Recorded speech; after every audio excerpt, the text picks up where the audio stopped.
time's up. Let's do this. We're in for a wild night.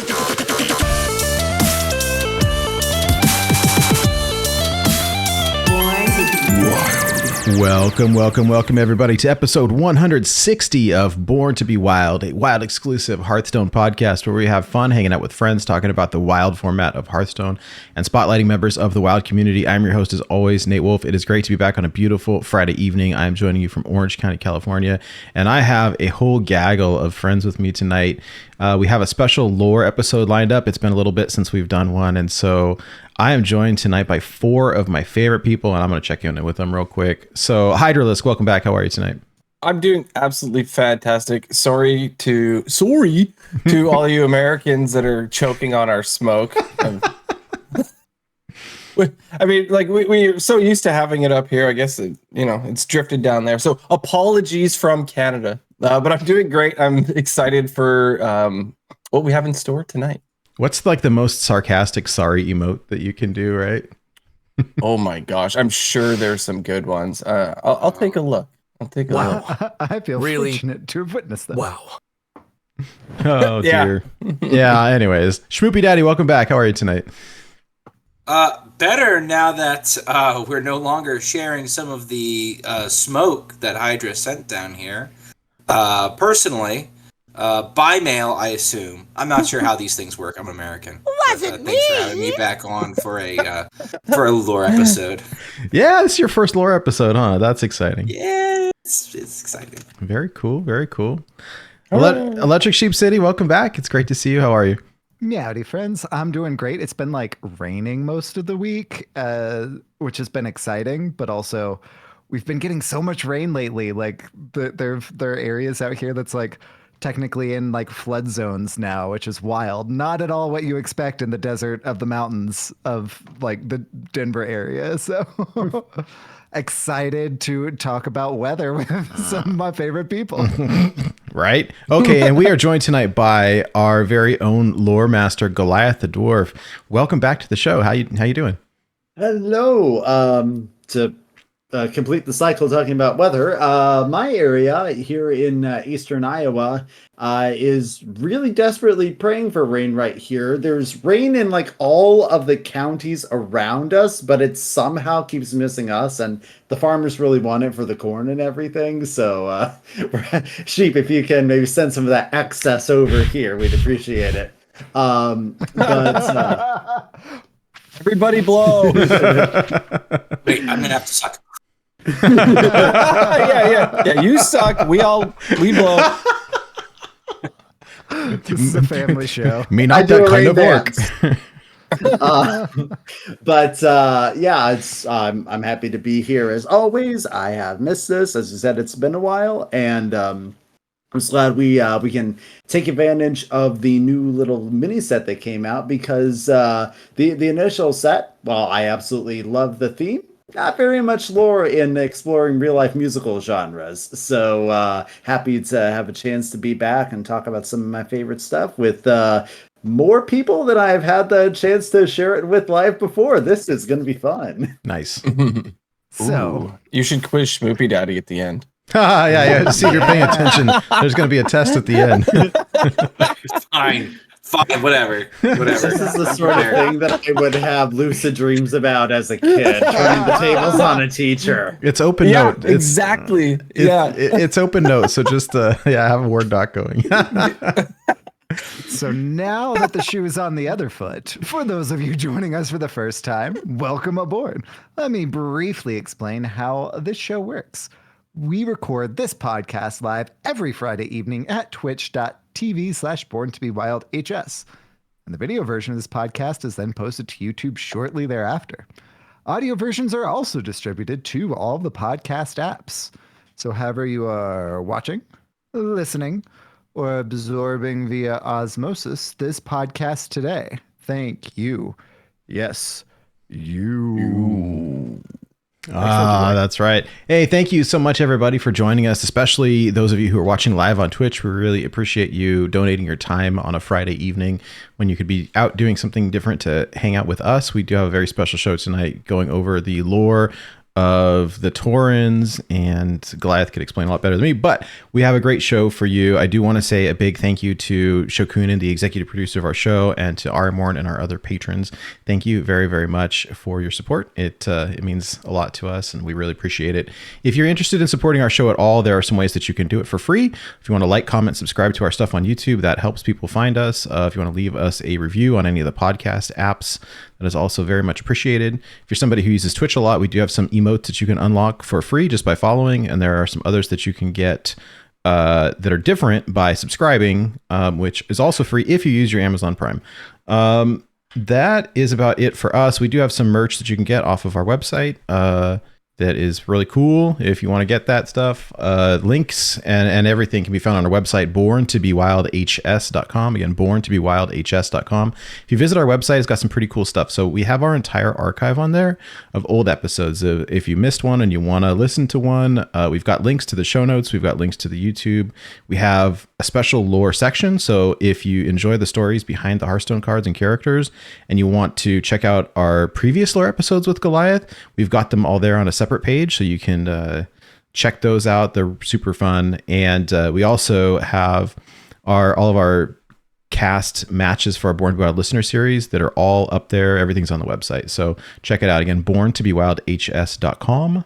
And I keep on meaning to like hit you up whenever you are not at work and we are not recording a podcast for putting the Death Knight merch up, because like I really want to get that on Holy Sheep. I'm glad you reminded me, because I have my wife was asking me like, hey, do we have plans this weekend? And I was like, yeah. She's like, what? I was like, Diablo 4. She's like, but we no, we don't have any plans. So we're gonna go visit my father-in-law, but aside from that, there's nothing going on. So that's something that I can do relatively easy. I really want to do that because the arch is sitting there. It's amazing. It's so good. Can I give another impromptu merch suggestion by a certain merch model that we may or may not have on the screen? Tank tops. I don't know how hard it is for you guys to offer tank tops. It's super easy. I'll just do it at the same time. Okay. Yes. Yeah, no, we should. You might have a few more sales if you do some tank tops. We should be able to do that, and especially in the Sunken City theme with the tank tops. I feel like that's just like perfect for summer. Oh yeah, I like it. Rocking at the beach. So if anyone is interested out there in interacting with any of us personally, we do have a Discord channel. If you're not familiar, Discord is like an online community type of deal. And we've got an amazing one. So a lot of really nice people. We have like zero drama in our Discord. There's channels for like news. We share deck lists. We share like real life stuff. We get to see pictures of Goliath's homemade pizza that looks amazing. And it does not, but it did taste good. I mean, it was kind of a strange shape, but like it looked really good. But yeah, no, it's really fun. I mean, actually, we just added a channel over the past couple weeks based off of your suggestions for custom Hearthstone cards for people that enjoy making those. I don't know who made the channel. Someone had asked about it, and I was like, "Oh yeah, we should do that." And then someone did it. I was like, "Well, that was fast." You're welcome. Thank you. That was great. I like it, and people are using it, which is really cool because, like, it's neat to see, you know. So, anyways, Raygun had submitted a whole bunch of cards, and so they're working on like a whole expansion, and the balancing and the art and the like new mechanics, it's all really, really good and really interesting. So if you want to check out some of those custom cards, hit up the Discord. We have that channel in that place. Yep, that's right. Which brings me to my final thing before we kick off the show. My favorite channel in the Discord is the funny usernames that we encounter when we're playing the game, and anyone can share them. It's just well, it's pretty funny. So this episode is dedicated to the following people: Nutella Poppy, Chicken Wang, Emma Stoned. That's pretty funny. The NACL, You Concede, Mofo Coned, okay. Potato Lord, You've Been Beat, Fruity Booty. Oh gosh. Peach, I'm guessing. Frick, Eureka. Let's see. I am 4 mana. That's pretty funny. Idaho potato. Okay, that's pretty good. Tartcraft. I'm God. Concede. And drum roll, please. This episode is dedicated to you, Space Jesus. Oh. No, he's Green Jesus. My bad. Oh dear. Oh, what a fun time. I love Hats it. off, Space Jesus. It's great. This is great. We have a separate section in there for Marvel Snap. We used to combine everything, but it was just getting like out of control. So you got a separate little section down at the bottom for all the Snap stuff, and people get super creative. Oh my gosh, it's too much sometimes. But And the wise words of the offspring. You've got to keep them separated. that's right. You gotta keep them separated. All right. So before we kick in the massive like lore part of the episode, do you want to real quickly talk about each of our weeks? And I don't really think there was like much, if any, Hearthstone news at all, but we can look and see if there was. But we had some pretty fun personal accomplishments. My accomplishment of the week was getting glasses. That was so last weekend I spent like the whole weekend with like blurry vision and a headache, and I was like, what the heck is going on? It's so irritating because I've had like 20/20 vision my whole life, and then I got old, and now I stare at a computer 8 hours a day at work, and then come home and stare at a computer for 8 hours, and then go to bed for a few hours. And so the optometrist like, so it's like, what's bothering you? I was like, well, I like had some blurry vision, and like it's really bothering me, and like my left eye's been twitching for the last 2 weeks. He's like, are you stressed? I was like, yeah, like work is stressful lately because it's budget season and we're coming down to the crunch, and I'm still like learning stuff. And it's like, do you get enough sleep? No. You have too much caffeine? Yeah. He's like, well, your eye twitching has nothing to do with your vision. Oh, that's just stress, dude. I'm sorry. I was like, okay. It's like, I'll try to relax, try to like limit your screen time. It's like, Nate, make it this way. You didn't have to take a lot of time deciding what the answer was. You knew it right away. He's like, all right, like, Relaxing and limiting screen time. These two things are not compatible with one you another. could do? You could, like, I stopped playing video games right up until like bedtime because I was doing that. Like, even if I wasn't on here, I would play on my Steam Deck in the bedroom. I started reading a book for an hour before I went to sleep, like a paper book. Whoa. Yeah, that I could do that. What is that? Yeah, no, yeah, I could do that. Actually, so he's like, so I'm getting. He's like, look, all right, you need glasses, but like it's not that bad. So I have a prescription. I've got some like, I don't get the actual glasses for like 2 weeks, but he's like, look, here's the deal. I want you to wear these anytime you're using the computer or you're reading. And they included like the blue light lens things. Good. So it should help, I think. So I always anyways, bring like for that exact reason, like it takes so much of the strain out of your eyes. Like, yeah, legitimately good call. Between that and the magnifying, I think it'll help. The other thing that I think throws me off all day at work is, so I've got this giant monitor, and then I've got a docking station I plug my laptop into, and I just use the laptop as a second screen because like I'm comparing things all day. I'm comparing budgets. I'm reading contracts. I'm looking at insurance requirements, and very often I'm comparing like what are the requirements versus what did they give us or whatever it is. And so I'm looking back and forth. And so I've got this giant monitor and this like little wimpy tiny monitor. And I'm just constantly looking back and forth. And I think it's like large, small. And that can't be helping, right? I wonder, could you like make everything just huge on the small screen? Yeah. I typically will try to do that, is I'll just like have it zoomed way in because I don't Enhance. Enhance the image, and you discover there's like, the reflection of a murder that's solved a long cold case that's in the contract. Enhance. That's great. Just bring that TV that you were trying to use as your monitor in to work. You know what? It's kind of funny because they gave me this giant one to bring home, so that if I bring my laptop home to do stuff from here, like I can plug it into the giant monitor instead of using the little one. I'm like tempted to just bring it into the office and use it there, but it's like bigger Little than do my they current know one. your setup.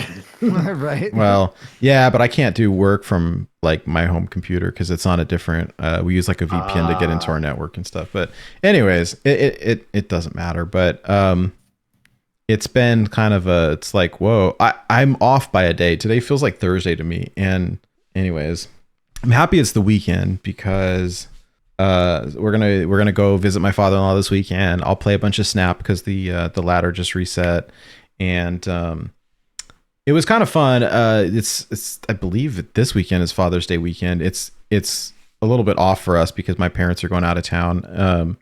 Next weekend is Father's Day weekend. Oh, well, that works out even better for me because so my wife is like, well, what do you want to do for Father's Day? And I was like, actually, I know exactly what I want to do. I want to go to the movie theater and watch the new Spider-Man, the Spider-Verse movie, right?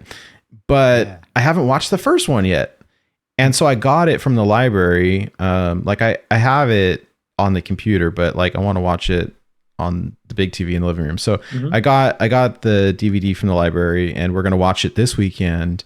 And then next weekend we're gonna go see the Spider-Verse, like the sequel, in the theaters, and that'll be really fun. Nice. So I'm looking forward to that. And So, I don't want to set your expectations too high, but like that is the best Spider-Man movie. nice. I've heard really good things. I've heard that too. I've heard really good Yeah, things about it. the So style took a little bit for me to get used to because I thought that my computer was like showing things slow at first because it's in a very purposeful kind of slightly stop motion-y style of animation. Once you get used to it, it's really fun. But I thought that I was having tech problems at first when Oh, I how booted funny. it up. good to know. Good to know. But anyways, I've been reading a bunch of Spider-Man lately, so I'm excited for it. And yeah, I've been playing a bunch of Diablo 4. It's amazing. I don't know what else to say. It's amazing. I'm playing on like the difficulty level 2, whatever, world pain level 2, whatever it's called. And the bosses are really hard, but I think I just need to get good because I switched it over to like level 1 and it was too easy. It's like just way too easy. Plus, you don't get as much XP. If You get play on less level XP, and the rewards that you get for being the bosses suck. They're not nearly as good either. So like the drops are bad. Anyways, but it's been like Diablo's. It's amazing. I beat 3 a long time ago and it was fun, but it felt a little bit lackluster to me. And 4 has just been incredible. I don't know what else to say about it. Your character is super customizable, and the world in like the previous one felt very linear because it was like Act 1, Act 2. It's like one giant open world, and you can do any of the quests like in any order. It's crazy. It's very different, and I've been really having a good time with it. So yeah, that was my week. Let me pass the mic over. Hydra, how have you been? What have you been up to? I basically have Diablo one word, 4. and that's Diablo. No, I played. We'll talk about it in a bit, but I played Sheep's deck for a little bit on ladder. Yeah, Sheep. Because I happen to have those cards on multiple regions because I've built that deck before, but this is a new version. Sheep can talk about that later. So I did that. I did that for fun. Also did the Diablo Tavern Brawl, of course, on all 3 servers, so I could get the card back everywhere. Super easy with Questline Hunter. It was ridiculous. All of your spells that go face become 0 mana, and you just shoot it at their Double face, damage. and then you reload your hero power, shoot them in the face, reload hero power. Yeah, and then you just draw more cards for 0 mana, cards that cost 0 mana. If you have, this is the perfect week if you have like that win 5 tavern brawls or battlegrounds games or duels or whatever that quest is, or arena games. If you have that quest, you can do it on this Diablo one so easy with that deck. And even if you happen to fail, it saves your progress. Like you go back into, like, say the boss had 10 health left or something when you died. Because I fatigued myself Sheep one of the times. Oh no. Because I drew like 5 or 6 cards or something, not realizing that I only had like 1 card left in my deck. Whoopsies. Yeah. But so yeah, I played that Tavern Brawl a lot. It's broken with that deck. So apparently Quest Mage 2 is pretty good. But yeah, I am going to at some point in time this month. I need to sit down and say that Diablo 4 doesn't exist, so I can ladder on the wild ladder in Hearthstone. Oh my gosh, yeah, the game is so fun. It's just like I don't know. Yeah, I it really finished the sucks you main. in. Yeah, I finished the main campaign, like on regular difficulty, and then there's so much end game. There's so much map exploration and side quests. Each region has like 30 to 40 side quests Wow. that you have to do, and then there's these strongholds, and then there's all those statues of Lilith you have to find. Like there's just so much. And then there's more quests when the game is over. There's a bit of an epilogue, and then there's other things. I'm at the point where it's wants me to unlock Nightmare. I haven't done it yet because you're supposed to be level 50 and I'm level 48. I've been doing quests that I'm supposed to be level 50 for, and they're way too hard if you're underpowered, at least for my character because I'm squishy. Yeah. As a No. necromancer. I am too, and that's Hi, the squishy. I'm sheep. that's the hard thing. Like I'll get through a dungeon and you finally get to the boss and the boss just like wrecks you. And it's like they dump you in this small room and you can't leave and you've got 4 health potions and that's it. And it's like, I'm running out of health. I'm running out of mana. I'm running out of potions and I can't leave the room. Like, okay, that's hard. I guess I die now. I guess I'll die. Yeah, that's Yeah. I guess I'll get good and then come back when I'm better, I guess. But Yeah. So Is it- very, very much enjoying SchmoopieDaddy. I was gonna ask, is it like Dark Souls, where like do you leave anything behind that you have to then go No. retrieve later, or no? this time you don't. No. In previous versions, you would You had drop to. stuff. Yeah, this time And people Okay. could pick your stuff up Oh, and that was- steal it. that was terrible. Yeah, Oh no, that's toxic. Yeah. Okay. All right. it's not like that this time. Like normally you just you would drop a giant chunk of your gold on the ground and someone can run, like you could drop like 200k gold and someone could just run by and take it from you. Oh, gosh. And I don't know if they must have fixed it at a certain point, but in Diablo 2, if you were looking inside your inventory when you died, you spilled everything that was in your inventory. Oh, no. onto the ground. So It's not a bug, it's feature. that's funny. And fortunately, like there's the only like what do you want to call them, like microtransactions or whatever. That's funny. You can buy cosmetics if you want, but that's it. Like they don't do anything. It's just cosmetic, and I don't even know. Like, I mean, they're really cool, but I have no desire to do that. In a game like this, where your character isn't the front and center, I don't know if cosmetics have exactly the same I have to have it appeal as, like, say, a third-person game where you're constantly staring at your character. Well, you are. You're constantly staring at your character. Right, but it's a bit more of a top-down type of thing. A little bit, yeah. It's isometric. It's not as and tempting to me, at least. Your character's a lot smaller on the screen, but Yeah. Historically in Diablo, what you're wearing has been to show it off. yeah. Because like in Diablo 2, if you could complete your sets, right? Like let's use this, the first one you get in the game is Saigon's armor, right? You complete the entire thing and you get this like glow around you or extra bonuses, or like if you had the whole set, you get this extra bonus on top, and everyone could tell when you had the set because you had the extra ability and you had that like glow about you, and it was definite bragging rights, like for sure. So but I don't want to brag that I spent $20 on the thing. Yeah. Or it's like, I spared $20. Cool. Like that's not what I want to brag about. I want to brag that I beat this boss in Nightmare and got this, or in Hell, and I got this drop, and it's awesome. Like that's what I want to brag about. Part of the fun is like the drops, right? It's like I don't want to go to the store and buy it. I want to get it for, like, I want to discover it in a dungeon, or like get it off a boss or whatever. Like that's cool. Now, like the odds of getting a matching set of anything is like next to nothing, but I don't know. I've gotten 2 legendary things already. You get to when you disenchant something, you get to keep the skin of it. So like if there's a like an armor that was super cool, like it looks awesome, but it was kind of trash. If you disenchant it or disassemble it or whatever they call it in the game, you get to keep this. Yeah, dust it. You can dust it. You keep the skin of it. So you could wear like some rags and then have this really cool looking skin for the armor. I didn't know that. Okay. You'll see in your inventory, there'll be like a little hammer on it, and that shows that you don't have that skin yet. So if you disenchant that thing, you get to keep the skin for it. So when you go to your wardrobe and select whatever piece of gear you're wearing, you can change the look of it to previous ones you've dusted. It would sure be nice if they like told you that in the game somewhere. Maybe if you put advanced tooltips on or something, it might say it. Oh, I turned all those off. Yeah. I guess that would help, wouldn't it? Anyway, this isn't Born to be Lilith, so I will stop with the Diablo talk for now. But yeah, it's good. Electric Sheep City, how was your week? Hey, that's my name. My week's been pretty great. So I started it off by hitting Legend and Wild. I know, it feels like it was just last week that I was like, hey, on the last day of the month, I hit Legend. It was. This time it was not the last day of the month.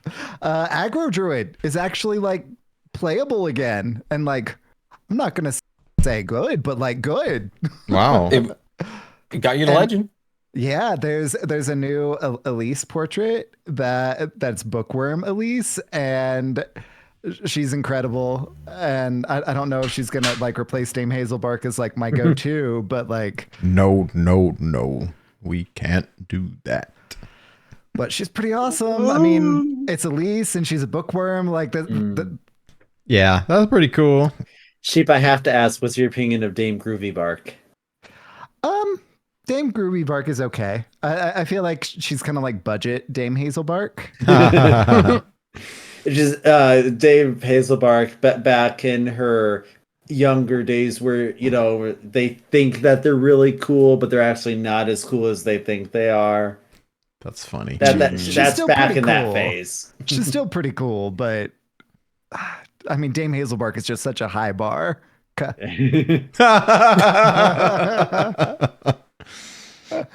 He's been waiting all week, folks. I'm just kidding. No, I thought about that one while I was saying bar. So after hitting Legend and Wild, I took a walk on the standard side, and the same day hit Legend and Standard as well. Yowza. Look at you. Yeah, buddy. Did that one with Menagerie Warrior, which was really fun. That's cool. It's always neat when you can do it with a new class, because it's like, or Warrior. I know. What's that? I don't even know. It's the new class. It has not been around for a long time, but Menagerie is something that it's like the unicorn, right? Where we've talked about it for like a long time, about the idea of like, could Menagerie Warrior someday be a thing? So hearing you do that is awfully cool. So in Standard in particular, it's pretty much like you're just trying to find one amalgam band a lot, especially against things like Control Priest, which are, again, unfortunately a thing in Standard. So the Abyssal Bassist is a demon.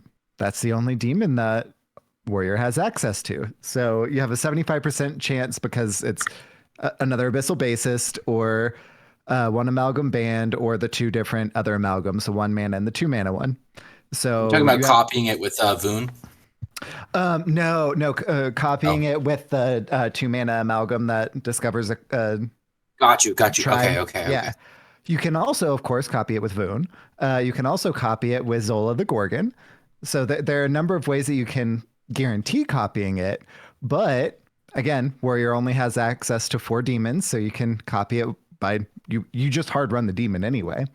Gotcha. And Warrior only has access to 4 totems, the actual totem that you run in your deck, and the 3 amalgams. So you have 2 different things that you can try and hit that 75% with. So you discover 1 amalgam band, you play 1 amalgam band, you do it multiple times, you copy 1 amalgam band with Voon. At one point against a Control Priest, I won with 3 1 amalgam bands on board, and I think like 2 or 3 in my hand. And it was just nutty. Impressive. Usually you don't like get quite that lucky, you know, but Wow. Really? Wow. It was really fun.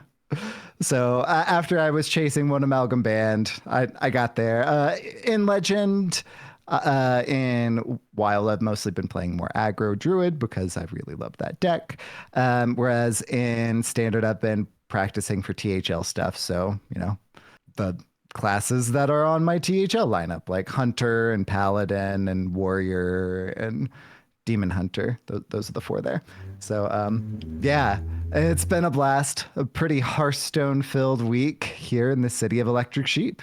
Mr. Daddy, Schmoopie. How's your week been, my friend? My week, personally, like the big event, obviously, me being in New York. I know I'm in Orange County. I'm probably an hour and a half away from the city. But all the same, the big event this week was Smokegate. It's literally Orange County. It's this. Yeah, seriously. So I knew something was a little bit amiss when I got in my car on Tuesday, and the sun looked red. Like the sky really wasn't tinged all that much. Yeah. But the sun's coming through like blood red, and I'm like, okay, this is omega weird. This can't be good. The red sun rises. Blood has been spilled this day. Honest, it's funny. So there's that saying, red sky at night, sailors delight. Red sky at morning, sailors take warning. And it comes from this idea that the refraction coming from the sun at certain angles can tell you whether or not there's storm clouds in the sky or not. And if they're happening at night, you're perfectly happy to have the storm happen at night. If they're happening in the morning, you're in for a whole day of storms, which as a sailor can be deadly. So I was kind of looking at it, and it's just the sun is red, and I'm like, all right, so this is some weird, again, me being physics, this is some weird refraction thing. This is some trick that smoke's doing with it. And so I was kind of, I'm a little bit out of the loop, I'm not going to lie. But I knew something was up because I'm just like, we got something funky in the atmosphere right now because this shouldn't be happening.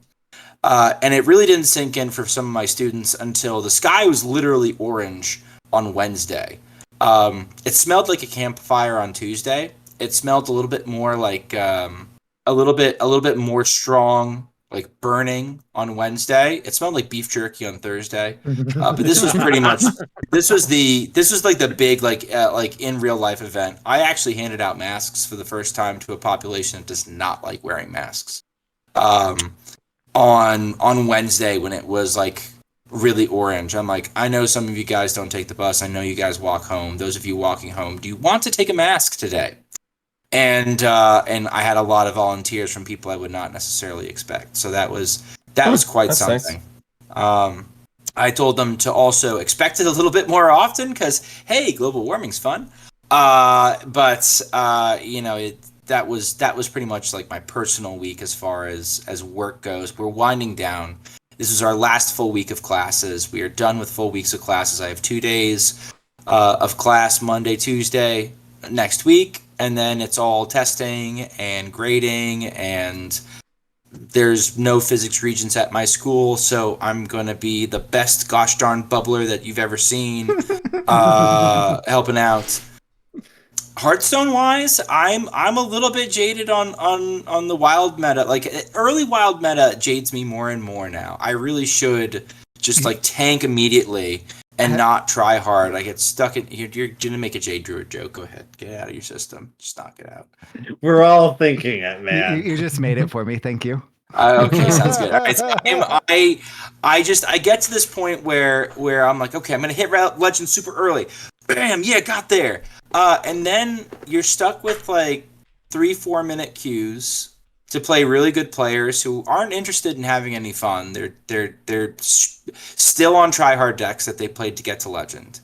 And I'm here kind of wanting to try something different, but like I'm seeing the same people over and over again. So it becomes a point where it's just like, do I really want to get rolled by, Kotori for the third time in a row, playing I don't know, cool DH because I'm trying, or DK because I'm running for the achievements or something like that. So I really should just tank early. But I find myself a little bit jaded early on. So I did a lot of duels this week. I had 2 12-win runs. Duels are the best, man. I'm getting back into it. I saw 6J on it. Nice. And I was just like, oh no, he's relapsed. And he's like, let me send you a DM of all the best strategies. And I'm like, oh no, I relapsed. So I played a bunch of duels this week. But I did find, I will say, as far as wild decks go, I think my next like silver bullet. I really liked Control Paladin in some metas. I don't know with all the Tony Druid in this one if it's really gonna be my deck for next month. But next month, I think I'm gonna play Control Questline Hunter. And I've posted the list on our Discord, so if you want to go see it, check it out. It looks it's really from fun. A user, it's from a user, Monos BZH. He's a EU player. He usually is playing jank at fairly high levels. Like, I wouldn't say he pushes, top 200 all the time or top 100 all the time, but he is solidly hanging around, I would say, anywhere from 200, 300, 400, playing like stuff that looks like jank. And then you play it and you're like, oh wow, this kind of works. And sometimes it's Jank Druid. Yeah, and he was the person who kind of encouraged Cerulean to Silurian to share the list, the Control Paladin list that I used last month. So I feel like we're in a weird spot where the meta really is stale. And I will wrap this up briefly. I will wrap this up quickly. The meta is stale. It's basically the last meta, but now including more Secret Mage, which is like the worst sales pitch you could possibly make if you've played enough Hearthstone, right? Like now, including more Secret Mage. So that's where we're kind of at. But at the same time, it feels like it's kind of like a golden age for jank because it's almost like it's been the same for so long. The control decks always take longer to kind of catch up. It's always the aggro gets refined, and then combo does whatever the hell they're going to do. I don't know. But combo kind of figures it out at some point, but control kind of has to figure out the aggro and then refine and then go from there. I feel like that's happening now. So I've been playing this Hunter deck. I really enjoy it for Wild. I'll probably speak about it more on a different episode, no doubt. How is your week, Goliath?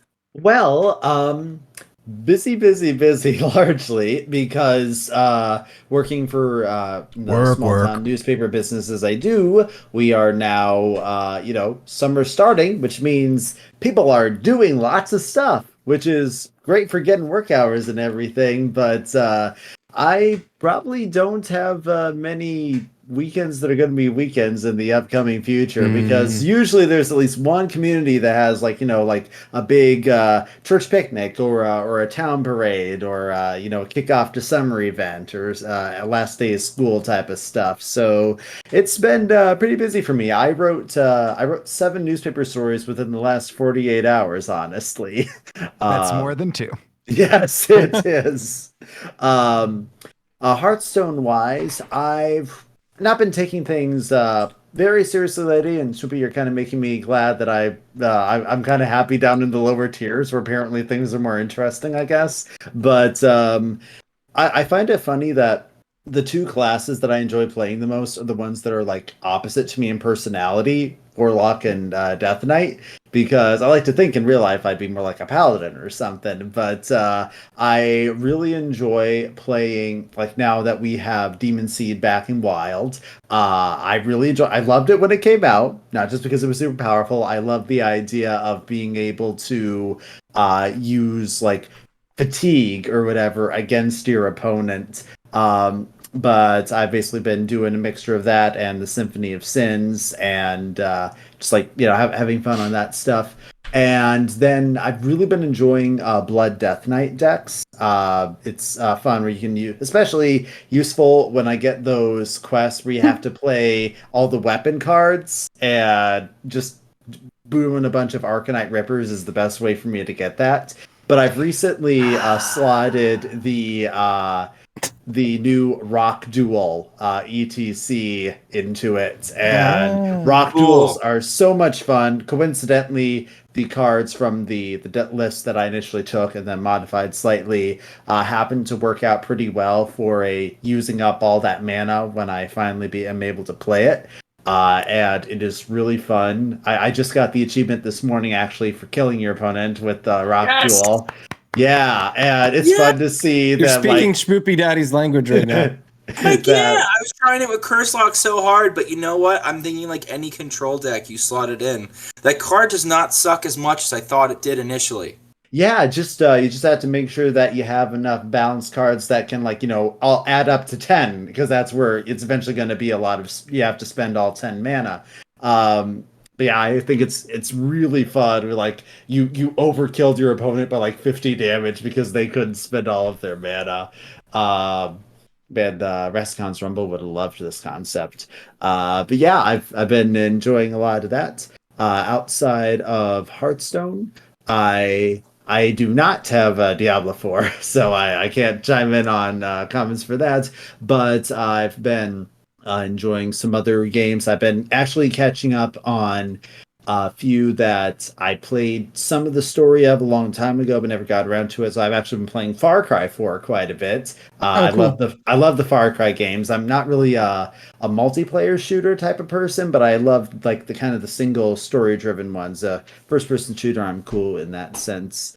The bit of Star Wars: The Old Republic, which is kind of the main MMO. I've actually taken a step back from World of Warcraft as a game. Obviously, I still am very invested in following the lore. Don't worry, I'm not gonna skimp out on that aspect. But I realized that having like 3 different MMOs takes up a lot of hard drive space. So I've dialed back a bit, and maybe I'll get back at some point in the future. I imagine it But, also takes up a lot of time too. Yes. When you get that sense of I need to log in every day or I'm going to miss out on this sort of thing, which unfortunately Warcraft is very good at utilizing that fear of missing out. And there's so much stuff I've been able to do with my time now that I have that freed up. But like work and sleep. Work. Yes, and occasionally you're pursuing a hobby or two that isn't a game when I get around to the motivation of that.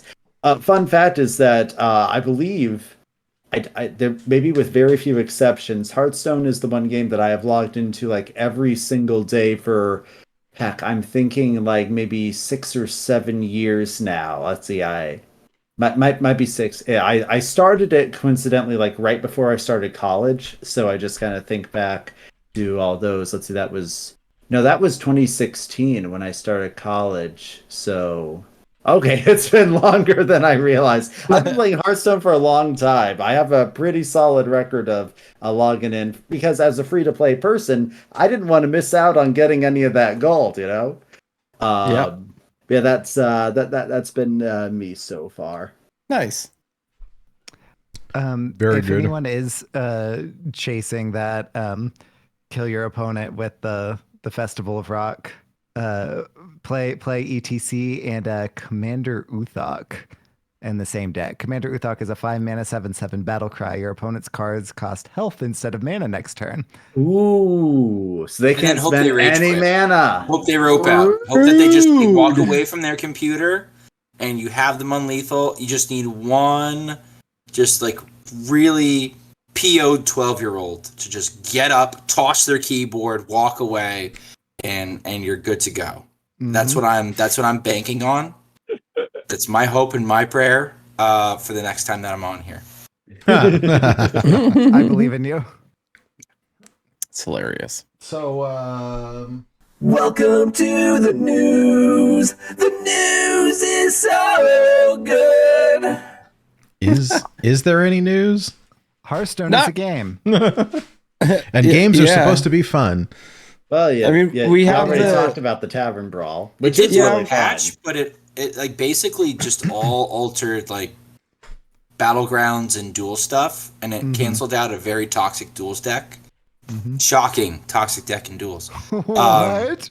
Hydra, did you have something that was? No, I was just gonna say, don't forget about the other quest lines that you can do. The quest to unlock the 3 free packs. That's Yeah, I heard it something else. was. Brawl. There was like Is it that was. completable now?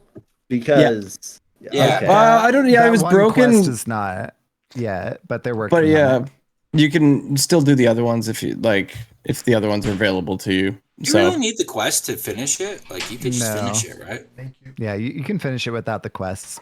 That one is still bugged, Yeah. but you can You can totally get through it. Like, it sucks for otherwise. casual players because you're not getting the boost from the quest, but like, Right. you could there's also still just house it 10 and days.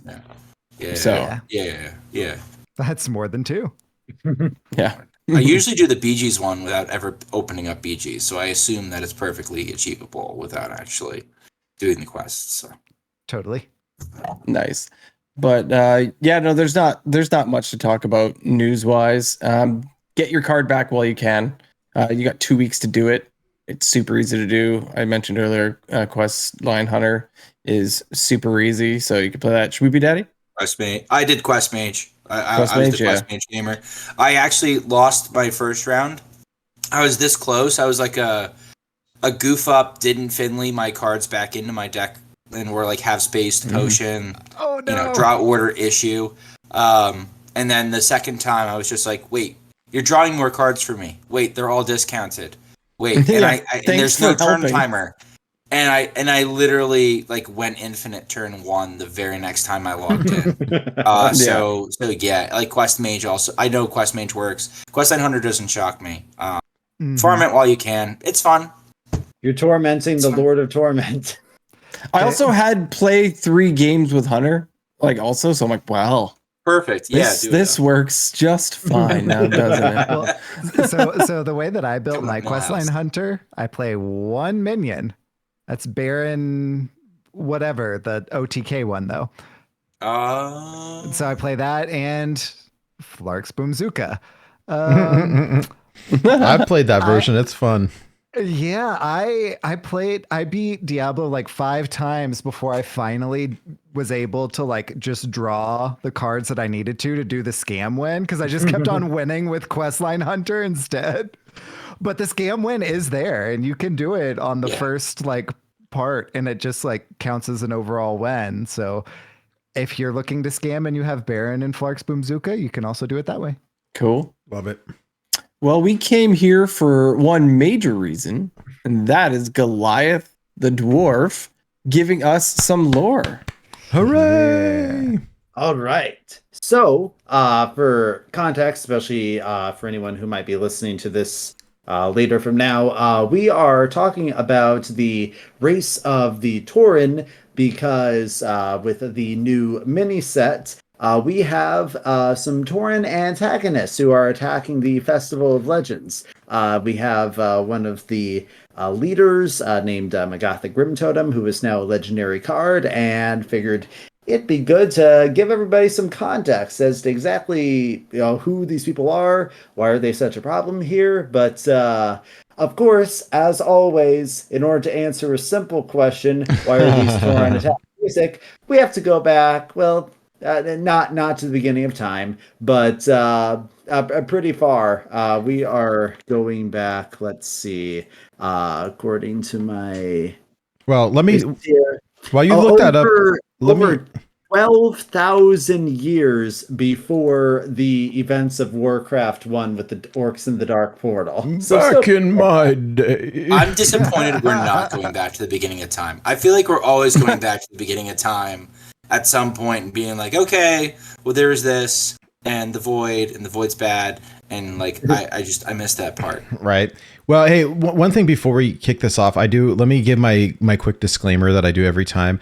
For those of you listening to the audio version, I really appreciate you listening to the audio version, but we do have graphics queued up for all of the things that we'll be talking about. So if you want to be able to visualize as Goliath paints this picture and tells us the story about the Tauren and their various relatives and enemies and so forth, tune into this on YouTube, where you can watch the version with the graphics, so you can kind of see what we're talking about as well. So we've got pictures from the art of the game, from the Hearthstone cards, from World of Warcraft, and that type of deal. So you'll get a little bit of a different experience that way. But anyways, all right, carry on. My way. Okay. So we are going. I mean, Schmoopie, would you like us to go back to the void and everything? I mean, no, we don't have to. We don't have to. Okay. Okay. So here for a lesson. Yes. So one of the so you can essentially divide all races on Warcraft into three categories. One is small, medium, and large. Tall, descended grande, from and Titan venti. Creations. So, okay, we will briefly touch into Void and Titans and all that stuff for Snoopy's sake. So basically, when the if you guys remember that the Titans came in order to free Azeroth from the old gods, and because they were so big, they were like, if we do the fighting, we're just going to destroy the world in the process. So they made smaller but still massive on a human scale minions, you might say, or avatars, helpers in generals to fight the battles for them. I've made the comparison before. It's like you making tiny little robots to fight the ants in a sandcastle or something. And a lot of those and the various creations that those Titan creations made became various races that were eventually corrupted by the Curse of Flesh, which we talked about in our Yogg-Saron episode. And so there's a huge amount of creatures on Azeroth that are descended from that. The humans, dwarves, gnomes, the Tol'vir, the Mogu, we'll get into those later, and just like a bunch of them. So that's one category. The second category are full-on, like, immigrant/invaders from other worlds. You would put, like, the orcs and the Draenei into this category. They are literally from other planets in the cosmos. The orcs from Draenor and the Draenei, well, they lived on Draenor for a while, and that's why it's called Draenor, actually. But then originally from Argus, and it's like they just kind of live on Azeroth now. No native connection at all. But there is a large portion of races on Azeroth that are natural evolutions that you guys remember the Well of Eternity? We've talked about that a decent amount of times. Big magic arcane well in the center of the ancient world. And it kind of helped speed up the evolution of a lot of species on Azeroth. And then, of course, there are also the wild gods, creatures that often would birth various animalistic races in their own images. Like the Quillboar have their Boar Ancient, and the Tortolan have Tortola, and a lot of things like that. Now, we don't know the precise origin of the Tauren, but it's likely one of those two things, or a mixture of the two. Bran Bronzebeard actually, in the story, has notes where he thinks that maybe the Tauren are descended from some unknown wild god Bull Ancient, but we don't know that for certain. What we do know is that the very first Tauren were a different race that are called the Youngle. They are much more yak-looking. They're than much the more, younger. No, they're the oldest, actually. And they roamed the plains of central Kalimdor, because remember, back we're still at the point where it's all one massive continent here, because War of the Ancients hasn't happened, hasn't been split up yet. And they actually were best buds with our old friend Cenarius. They were a whole, live at peace with nature type of thing. But they had a little problem that they were having to share their hunting grounds with the other, the main dominant species at the time, the trolls. Because the trolls, that they are like the peak evolution of that whole natural species on Azeroth here. They can just regenerate their lost limbs and have powerful magic and all that stuff.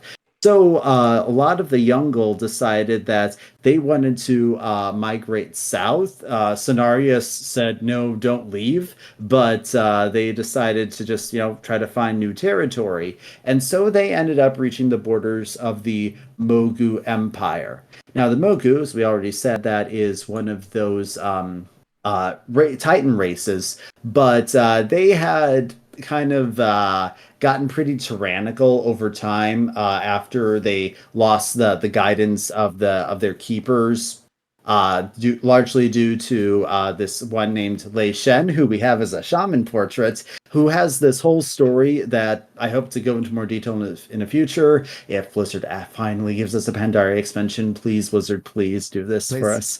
But essentially, Lei Shen had this whole thing where he found Titan Keeper Ra, who we have as a card from the Mogu Cultist, and he turned out that Ra was just having this depressed existential crisis where he refused to help and thought that everything was pointless. And so Lei Shen is like, okay, then I'm going to do stuff instead. He rips Ra's heart out, consumes it, and suddenly he has the power of a Titan and makes this whole. It's pretty metal. Yes, it's pretty punk, brutal. too.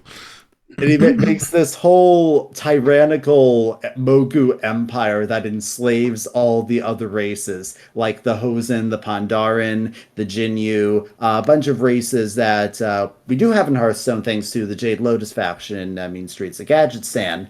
But the Yongle kind of stumble into all this, and they end up getting enslaved as well. The Mogu Emperor at the time was named Quang the Merciless, which probably indicates his personality there.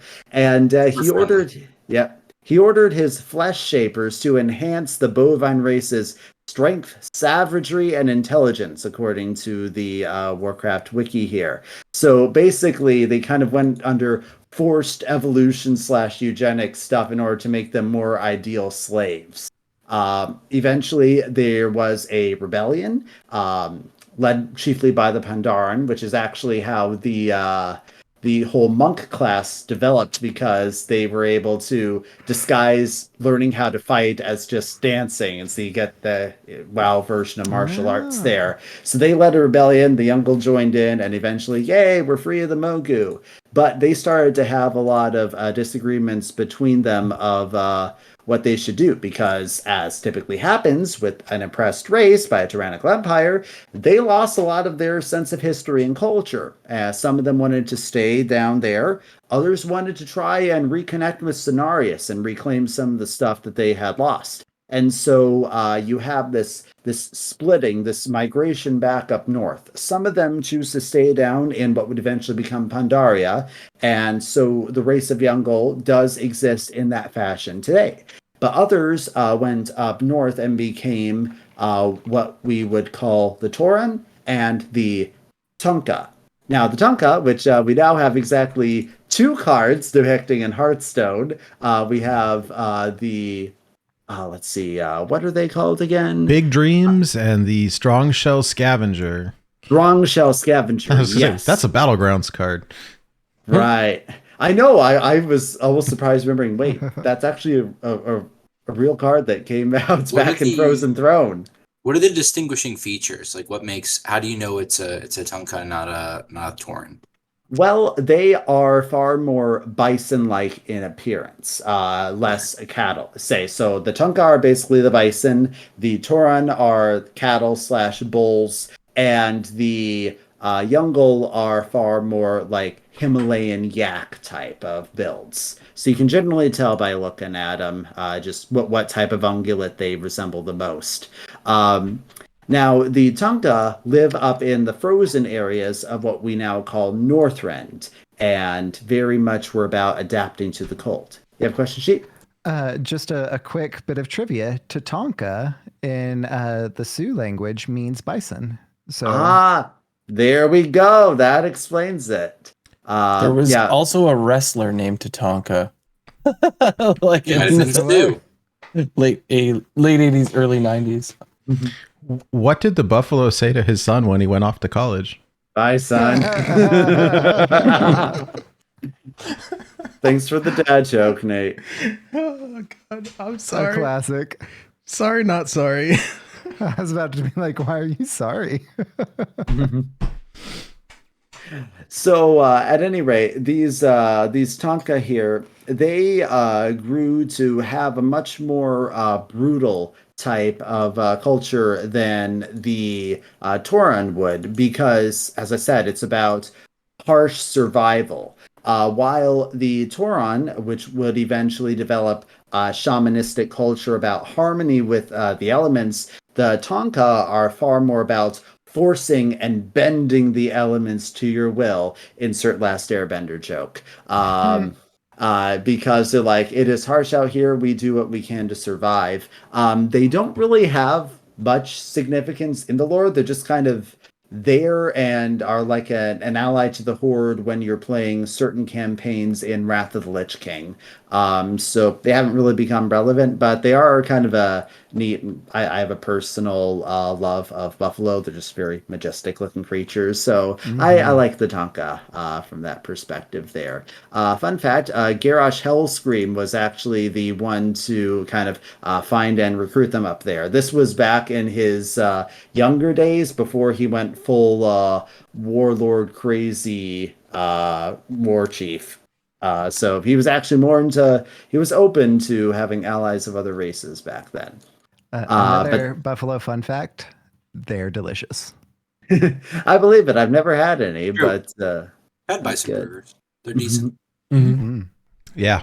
So Can now confirm. we have the Tauren's cousins out of the way. Let's talk about their own particular development here. So they're the ones who settled more back in the central Kalimdor area where they originated and made reconnections with Cenarius and again developed that whole one with nature type of mentality with strong shamanistic and druidic cultural elements. But then, as is kind of a nexus point for most stories that we tell here, the War of the Ancients happened. Yep. Pop quiz, what can you guys tell us about the War of the Ancients? Well, you see, it was a war It of the ancients. split up the continent. Yes, that's what it ended with. Do you remember? Okay, who are the invaders? That The was Burning Legion. Yeah. Yes, very good. Who was I the was one gonna who be like- invited them in? The biggest egomaniac in Azeroth's history? I want to say Ashara, but it's not Ashara. Yeah, it is Ashara. It is Soon as Ashara. that ends. All right. I'm there. Yep. Yeah, so what happened, remember, we have the big, vast Night Elf Empire. We're talking, it's the biggest one. This dwarfed the old Mogu Empire, honestly. But, of course, Ajara, being the egomaniac that she was not content with all of that. And another thing to remember is that the Highborn Night Elves were extremely racist. Like they're like, we are the best race in the world, and they looked down on literally everything else. This is going to come into play later here. Well, I mean, it played right away because one of the things that why she agreed to bring the demons there was that they would assist her in wiping out all of the lesser races so night elves could have true dominion over the world as they deserved. But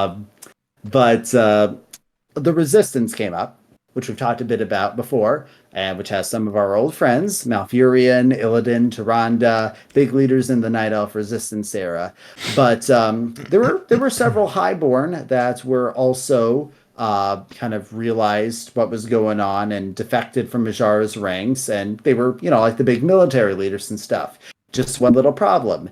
They still have their Night Elf supremacy outlook and are very, very reluctant to bring in allies of other races, even though they really need them. Thankfully, a fellow by the name of Jared Shadowsong, who happens to be the brother to Maiev Shadowsong,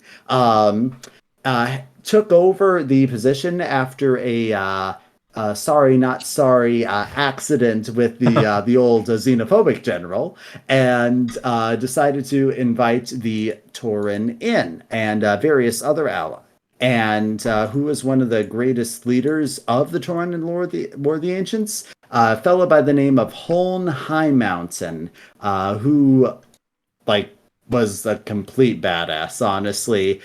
He has this special spear called the Eagle Spear that was gifted to him by a wild god. He was blessed by wild gods with special moose antlers. That's actually why they look different and more moose-like. That's a wild god gift right there. He was best buds with Malfurion and Jared Shadowsong, and just played a really crucial role in being able to turn the tide of the War of the Ancients. That's the skin. That's where the Yes. Yeah, skin yeah, is yeah. from. Exactly. It felt so random at the time. Dead. Now, Holn is in the skin. You are seeing him in his Shadowlands form. He eventually Yeah. went to He did. Ardenweald, which is the naturey part of the Shadowlands, which we've talked about in a previous episode. And that's he works for the Wild Hunt there, helping to keep order in all that stuff in the afterlife. But before all that happens, yep. One last question. I'm sorry. I don't want to hold things up too much. Isn't he a hunter skin, or am I misremembering? Yes, yep, because he is a hunter. Oh, because he's part of the Wild Hunt. Mm-hmm. Okay. All right. Yes. Continue. He's not every SchmoopieDaddy Tauren loves is- this. I can see he's like gets to be the student. It's amazing. It's so good. It's so good. Yeah, not every Tauren is a druid or a shaman. There are many braves/warriors, and believe it or not, hunting is actually a strong part of their culture. It's kind of that, it's the balance. You hunt and you preserve. But Holden had a bunch of stuff going on here. He actually had a moose as like his best bud named Iriko, and it was for his bravery and rescue of that moose that he received the special moose antlers from Cenarius, so that he always have the demigod's favor. That's neat.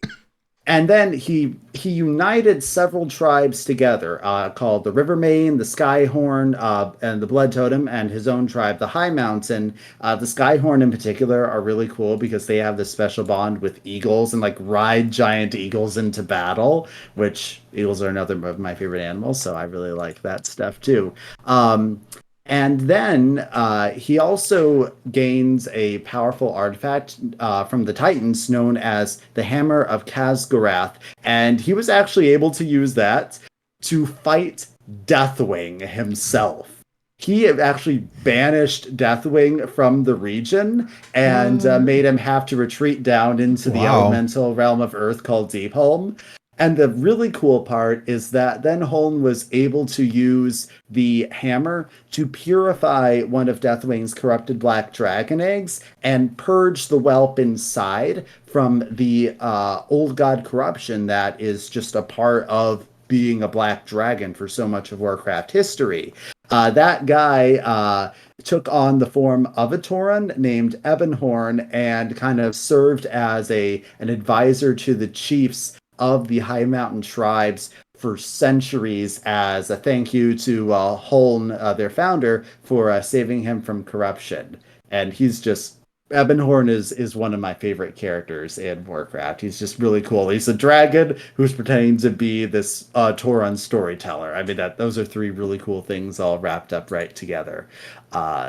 So all things are doing pretty good for the Tauren. They reserve pretty good relations with the Night Elves over the years to the extent that they encounter each other. But of course, as we said, the land gets split apart with the Shattering. There's just everything is a lot harder, and the Tauren end up just on the half that is still named Kalimdor. That's just over to the west, and they work out a pretty good life overall, continuing their traditions. But eventually they end up getting a mortal enemy in the form of the Centaur, who are not a natural race. The Centaur, believe it or not, are the bastard children of one of Cenarius's sons and an earth elemental princess. So yeah, basically, I would never have guessed that. a horse This was in human Barrens, guy. right? We did this in Barrens. So you see when a half horse, half human demigod of nature and a living rock love each other very much, you end up with this. So you'll notice that like the Centaur, the build is very similar to Cenarius in that horse bottom, human top. But because of their connections with having an elemental mom, they have a lot more uncontrollable, more violent nature, as is the nature of many elementals on Azeroth.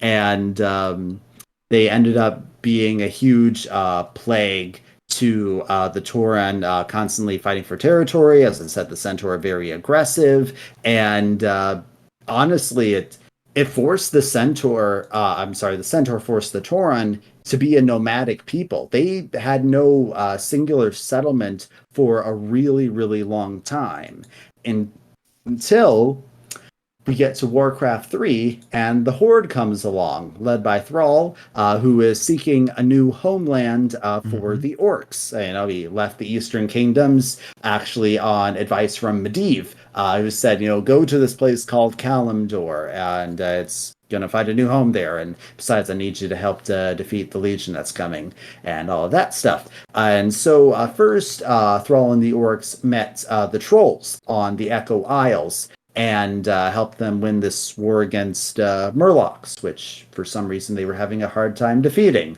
Granted, the Murlocs were being led by a Naka Sea Witch, but still, it's kind of embarrassing. Flirtle talks. They had flirtle talks problems. Yeah. I remember playing through that in Warcraft 3. I'll tell you what the problem was. I'll bet it was just that the Murlocs were just a bunch of the Flamemancer, Fergal, and Toxfin. That was the problem. But after all of that, when they land on Kalimdor, they end up meeting the Tauren and aid them in driving back the Centaur. And it just so happens that they have some very strong shared cultural elements. The focus on bravery and honor in combat. And they just all jive really well together. And so they team up. The Tauren become one of the founding races of the new Horde. And because all the Centaur get cleared out of the lands of Mulgore, as it comes to be called, the Tauren are able to build their first permanent settlement on Thunder Bluff, which is kind of hilarious in the sense that you need these elevators to get up to it, but the Tauren are like really, really massive and heavy. So those must be some really strong elevators made of wood and rope somehow. Yes, Smoothie. Okay, so there's a card, Thunderbluff Valorant. Is that a Tauren riding the lizard thing that buffs the Yes, totems? that is correct. The lizard thing you refer to is called a Kodo. They are the racial mount of Tauren in World of Warcraft. Strong bond that they made with the creatures. If it has Thunder Bluff in the name, then that has a connection with the Tauren right there. There you go. Okay. Now, not all of the Tauren would join up with this, but we'll get to that part a little bit later. Let's see. I seem to have slightly lost my place. Nate, what's on our next slide? I'm sorry. I'm distracting. Yeah, okay. So we were How dare you be engaged, Schmoopie? Oh no, I love it. so we're talking about how they join up with the Horde, and then we get into Anshi. Is that right? Anshe. Yes. So we're going to talk a little bit about some Tauren culture here, largely because there's a couple cards that need some explaining. So the Tauren have a particular type of spirituality. Their chief deity is the Earth Mother, who is essentially... The Earth Mother. Yes, Earth Mother, watch over us. And they have this legend that, let's see, I'm going to pull it up to quote verbatim here. Oh, but you have to read it in the voice. The Tauren worship the Earth Mother as their creator. According to the Tauren myth, sorrow of the Earth Mother, while the Earth Mother saw her children falling to the corrupting whispers from below the earth, the work of the old gods, she tore out her eyes and set them spinning endlessly across the sky. Her left eye became Musha, the moon, and her right eye became Anshe, the sun. Neither of both is better than the other, and together they see with balanced vision. They are the Tauren's own version of the light. So, clerics of Anshe are essentially why we can have Tauren paladins, because they don't follow the light in the same way like that Draenei are obsessed with the Naru, or that the human civilizations have their cathedrals of the light and so on and so forth, but they view the light through the sun and the moon and wield it as priests and paladins in that particular fashion. So we have our cleric and our priest of Anshe cards. That is, they're essentially kind of like holy light / sun worshippers. Yes. Okay. Water bearer. Does water bearer also fall into this category? Do you remember that it was an old card in Oldham? 5 mana, 5/5. It restores the health. Yeah. Yeah. What are you asking specifically about? I'm sorry. I was wondering if he also falls into this category, or is he just like happen to be Tauren and also priest? He just happens to be Tauren right there. I think they're saying water in World of Warcraft is very strongly associated with healing. Even though this is not a shaman card, I think that's just the flavor they're going for, that you're in the desert and you're thirsty and he's restoring you. Yeah, he just happens to be a Tauren for that particular thing. Still a good question. So what about the Bloodhoof? Yes. So we're going to now get into the two major clans that we're talking about. There are many, many Tauren clans here. Many of them don't have very much specific lore on them, but I want to just Cairn list is a pretty major character, though, right? Yes, he is. So we have the Bloodhoof tribe, which we'll get into a little bit more. Cairn Bloodhoof was the original leader of Tauren, who made the alliance with Thrall. And we're going to touch on what happened to him in a bit. We also have the Dawn Chaser tribe, who is really devoted to that whole paladin thing that I mentioned earlier. They actually had this whole thing about finding a pilgrimage down in Pandaria, which was pretty cool. There's the Ironhoof tribe, which lived in a region called Desolus, called the Last Forest, and I guess are pretty tough. We have, the Steel Rage, the Stone Hoof, Wildmane, Winterhoof, Tribe Mother, Clawhoof, Darkmane, Eagle Talon, Hawkwind. You get the general concept of how a tribe is named. They're very Native American inspired for this sort of thing. But the two that play the biggest roles are Bloodhoof and Grim Totem. Now, the Grim Totem had a very independent streak and tend to be very hostile to other Tauren. Their leader, Magatha Grim Totem, is known as the Elder Crone of the Grim Totem tribe. She is a very powerful shaman, and she may or may not have killed some family members in order to get to her position. A little husband assassination there, if I remember correctly, though it was never proven. She's a regular Carol Baskin. I understood that reference. Yes. But because of this, she hatches this plot when Garrosh gets promoted to war chief by Thrall, because Thrall decides that he needs to go off and focus on shaman stuff in order to save the world from Deathwing and the Cataclysm and all that stuff. Now, Thrall had left Cairn Bloodhoof as an advisor to Garrosh, of the idea being, help to give him some advice. You listen to what he says, but give him some advice because you're old and wise, and he's young and brash. And Garrosh, you really should listen to this guy. But Garrosh didn't, because he's really, really prideful, and he ended up challenging Cairn to a Mak'gara, a orcish battle of honor that was to the death. Mak'garas are not always to the death, but this one was. I have a thing for that. There's a card, and I have a sound for it. It's the one that says, I challenge you to Mak'gara. Yeah. That's from Matches of Outland, if I remember correctly, though I can't remember the exact name off the top of my head. This becomes harder and harder every year as the card pool becomes bigger.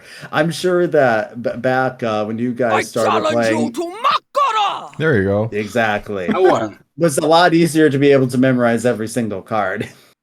Which one was that? Was that the one that produces the weapon? Like the 2/2 that produces a weapon? No, I think that's the one that keeps attacking until something dies. Oh, okay. Okay. And that's a perfect representation of a Makara. You just keep on going until the other person's not getting up. 110. The 3-mana 110. Yeah, yeah. And it just boop, boop, boop, boop, and then one of them dies, and that's how it ends. Mm-hmm. And No so petty magics are no challenge. Oh, that's not what I thought it was going to be. Sorry. I was wondering where that was coming from. But we got invaded by an old god. basically, Karen has to accept this, otherwise, it makes him look weak. And part of what happens is that for the challenge, each of them is allowed to have their weapon blessed by a shaman. Fun fact is that Karen's weapon is actually the Rune Spear, the legendary weapon for shamans from Cobalt and Catacombs. It has this storied history where the story of each of the chieftains who has it is etched onto the spear. And so, yeah, it's just been passed down for many generations. But Garrosh ends up having Magatha Grim Totem as the shaman to bless his weapon. Unknown to him, she decides to take advantage of the situation by secretly poisoning Gorehowl, his axe, who, of course, we have as a weapon and warrior. And so the moment that Garrosh manages to put a scratch on Cairn, he just dies. Oof. This actually happens in a book. Blood. And Oof. and so when people started playing the Cataclysm expansion and were told Cairn is dead, if they hadn't read the book, they were very confused as to what happened, which is one of the reasons Blizzard now doesn't allow anything really important to happen in the books, because people might miss it. So his son Bane Bloodhoof ends up inheriting the title of chief, that's why in our legendary card, when Cain dies, you get Bane. But Magatha wants to use this opportunity to seize control over all the Tauren. She wages war against Thunder Bluff. Bane actually ends up having to turn to Jaina Proudmoore in order to get some alliance help to fight back against the invasion. They managed to repel Magatha, but Bane decides not to kill her. Instead, he breaks her totem so that the elements don't like her very much and exiles her. And they end up going to live in a little place called Thousand Needles, which we'll touch on at the very end here. When you say it, you have to go say 1,000 needles. Exiles to 1,000 Needles. Bye, Felicia. Sorry, bye, Magatha. And so, yeah, that's one of the reasons then that the Grim Totem are just like mortal enemies of all of the other Tauren. You occasionally get some who decide to break with that and live more in peace, but under Magatha's leadership, they are extremely aggressive.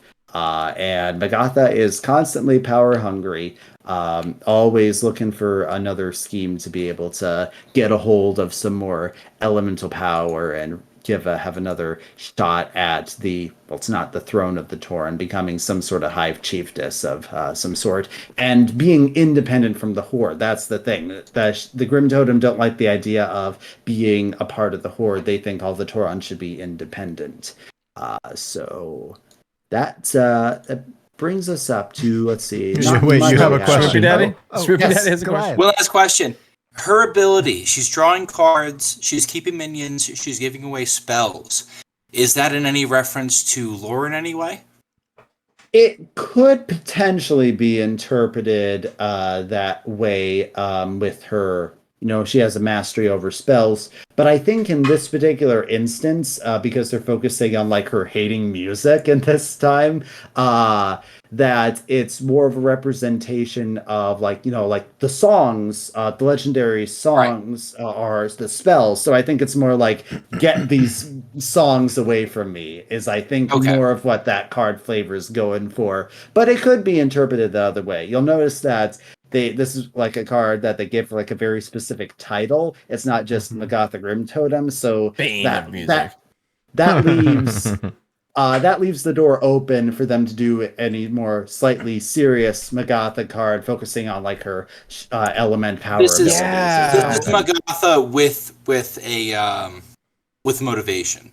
It's not Magatha acting normally. It's like, okay, Magatha, imagine, okay, this concert has been playing and it's at the Thousand Needles and you're hating it. What do you do next? It's not necessarily what you do in the wild. Okay. So the way that I kind of read it, hearing the lore that Goliath was telling us, was that since the elements no longer are aligned with Magatha, with the staff and whatnot being destroyed, that's the spells being eschewed from the hand. That's why you don't get to keep those. That is another good way to interpret it. Yeah.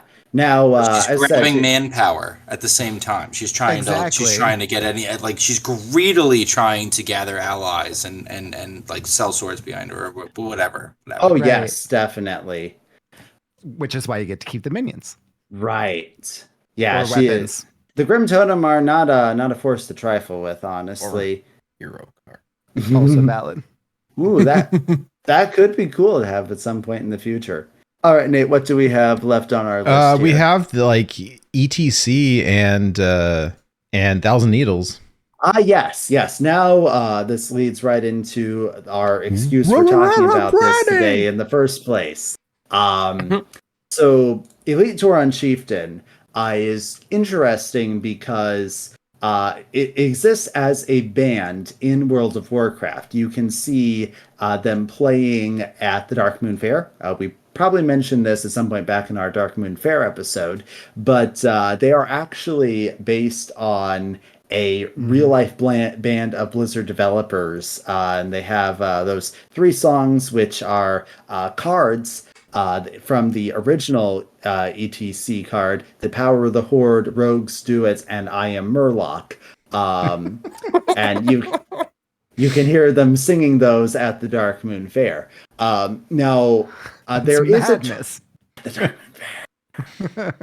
But there is a Tauren who is part of that. His name is Chief Thunderskins in the game, and he's like the drummer, I believe.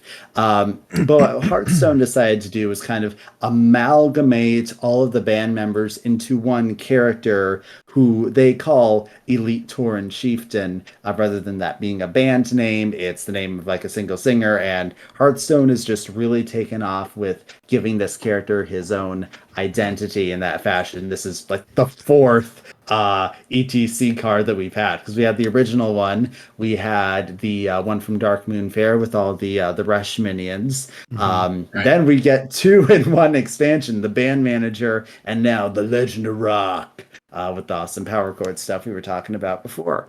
Yeah. So well, and the hero portrait, whenever it enters, because there's an E.T.C. hero portrait, it has all the drums too. Yeah. More to your point that it's kind of an amalgamation of all of the different band members. Right.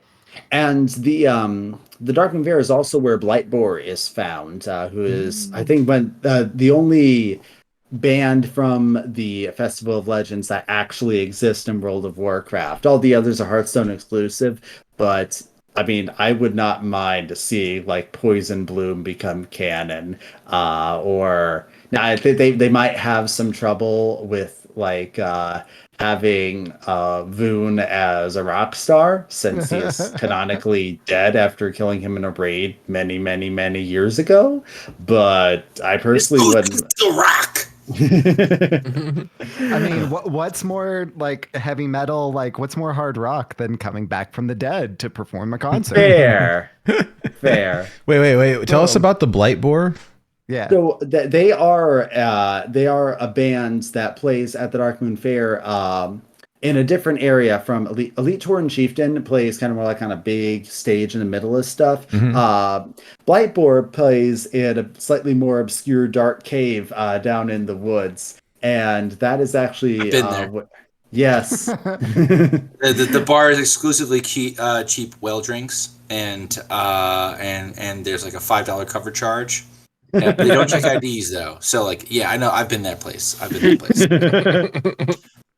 And actually, several of the Death Knight cards from there, you have the Screaming Banshee, who is actually one of the singers in Blightboar. And it's basically this mini game where you have the Death Metal Knight, who is another card, who is trying to trash the concert, and you need to fight him off. So there's actually a lot of references to parts of that fight, or just Blightboar in general, in the Death Knight class. It's kind of the only one from Festival of Legends that has that strong of roots, but it's frankly just so much fun as an expansion concept. I don't even mind that there's very little lore connections. Now, as for 1,000 Needles, just to give a little background on that, it is this huge flooded canyon in southern Kalimdor. Well, it's flooded after the Cataclysm. Back in the original vanilla World of Warcraft, it was kind of a bit more like your typical kind of southwestern United States, strange rocky geological formation type of stuff. Instead of arches or Devil's Tower or plateaus or whatever, it's a bunch of really sharp things, which is why it's called the 1,000 Needles. There actually isn't a ton of story that takes place in World of Warcraft in that spot until it gets flooded in the Cataclysm expansion, and then you get a bunch of gnomes and goblins that are contesting over it. There were centaur clans, but they got washed away by all of this. And so now you have like some pirates, you have some Twilight Hammer cultists, and of course you have the Grim Totem, who end up taking up place there after they're exiled around the time of the Cataclysm. This is actually spot during the Burning Legion's invasion. If you play a shaman, you actually get this quest where Magatha Grim Totem actually manages to swallow enough pride to ask someone for help. She goes to the Earthen Ring, this group of shamans that you join with, and it's basically like, the Legion is attacking my home in 1,000 Needles. I need you to help me defend the Grim Totem. Of course, she has her own ulterior motives in order to get a hold of this powerful thing called the Storm Stone that will like give her incredible elemental powers. And yes, Are there any other Earthen Ring cards besides that 3/3 in Classic? I was just thinking that. The Farseer? Yeah. Ring Farseer. Mm-hmm. Yes, yeah. The Earthen Ring is a faction-neutral group of shaman dedicated to the preservation of the Earth, similar to how the Cenarian Circle is a faction-neutral group of druids. Okay. Thrall is a member. Rhaegar Earthfury is a member. Lots of ones. Several not coming to my mind right now that are Hearthstone cards. But there's several members of the Earthen Ring who could very well be good shaman legendaries in the future. At some point, yeah, sure. Yeah. And so yeah, and as a shaman player in the Legion expansion of Warcraft, you join the Earthen Ring, and basically because they decide that no, Magatha, you cannot be trusted with this incredibly powerful elemental stone. She basically sticks around, and you can actually order her around on missions as a follower, because she's like, well, if I can't have the stone, I'm not letting it out of my sight, because I don't trust you with it. Yeah, you're the ones who can't be trusted with this thing. So this portion of the story is baddie is getting bailed out by the good guys, basically. Yeah, kind of. Kinda. And that is just about the state of things. Last we've heard is that after the Fourth War, which is kind of the furthest that anything in the main area of Azeroth after the Battle for Azeroth expansion, the Tauren and the Grim Totem are still having a lot of struggles in Mulgore, and they're even trying to attack Thunder Bluff. And they still attack in Thousand Needles as well. So it's still a very contested territory. The Grim Totem are still around in all this area. And of course, within the lore of this particular expansion, says that the festival has been going on for a long time, and they are the neighbors who are tired of you crazy kids blaring up the party so loud at this hour and just want to. But they are, instead of calling the cops, they are their own cops who are coming to trash the party within the Hearthstone specific lore of this mini set. How come they call them level 90 ETC? It's not just Elite Tauren Chieftain, right? It's like level 90 ETC. Which version of ETC are we talking about? The band, right? Hold on, let me I'll show you the picture. Like when you see their like posters for their recording, if it's just like the L with the lightning bolt and the 90 or whatever, like, you know what I'm talking about?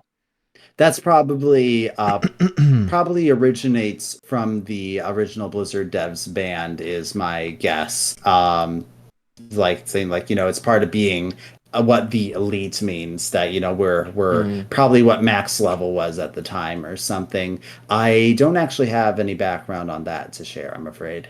Oh, this is funny. Well, I'm reading it off it. Yeah, I'm reading it off the wiki. They've changed it. It started out as level originally 10th level Tauren Chieftain, and then it was level 60 Elite Tauren Chieftain, and then level 70 Elite Tauren Chieftain, then level 80 Elite Tauren Chieftain. Probably just when they changed the new level caps. Oh, what do you know? Probably. I was spot on.